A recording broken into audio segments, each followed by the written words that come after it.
Today we are conducting the double displacement reaction between sodium hydroxide and nickel 2 chloride. According to the lab manual, a double displacement reaction is a reaction where the ions swap atoms to form new substances. In the case of this lab, both reactants are salts, meaning there is a cation bonded to an anion.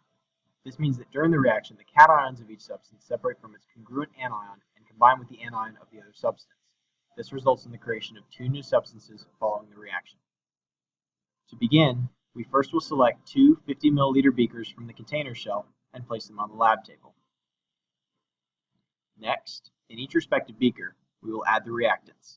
In the first beaker, we will add 15 milliliters of 1 molar sodium hydroxide.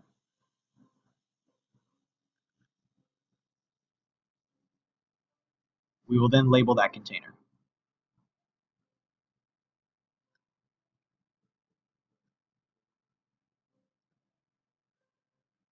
In the second beaker, we will add 6 milliliters of nickel 2 chloride.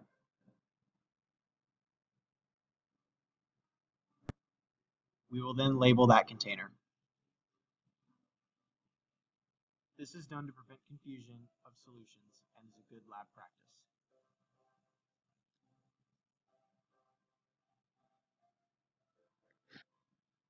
Now we will note down our observations.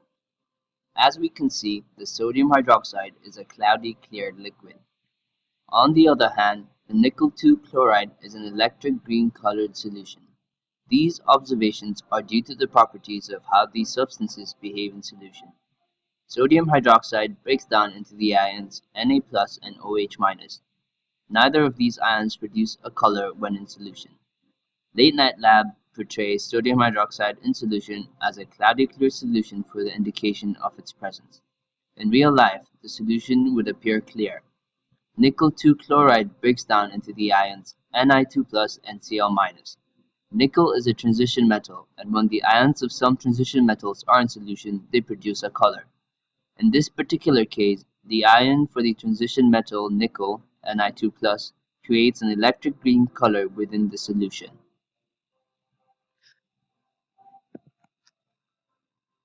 Next, we are going to combine the two solutions in order to initiate the reaction. We will take the nickel 2 chloride and pour it into the sodium hydroxide. We chose to pour it in this manner to avoid possible splashing of the strong base, sodium hydroxide, and to handle the strong base as least as possible.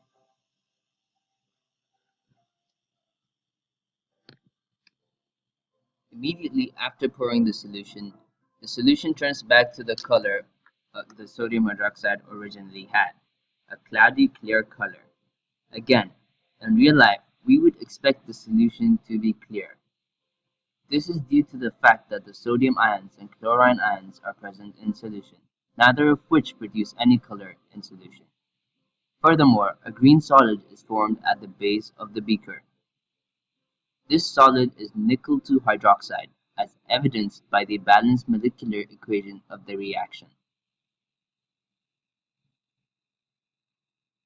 2 moles of sodium hydroxide in solution react with 1 mole of nickel 2 chloride that is also in solution to form 1 mole of solid nickel 2 hydroxide and 2 moles of sodium chloride, which remain in solution. This double displacement reaction is also considered a precipitation reaction. This is because two aqueous solutions combine to form a solid product. In this specific case, the solid product is nickel 2 hydroxide.